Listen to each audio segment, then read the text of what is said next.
бізде маңдай төбе шүйде аймағының қан тамыр жүйесі.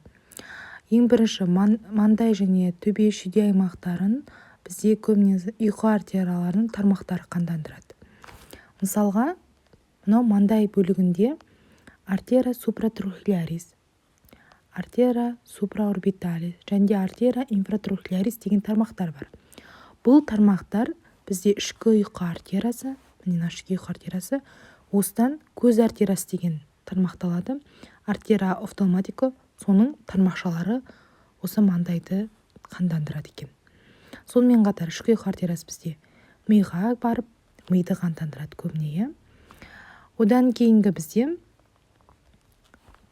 төбе бөлігін қандай қан тамыр қандандырады? Төбе бөлігін бізде самай артерияларының тармақтары қандандырады. Артерия темпоралис міне,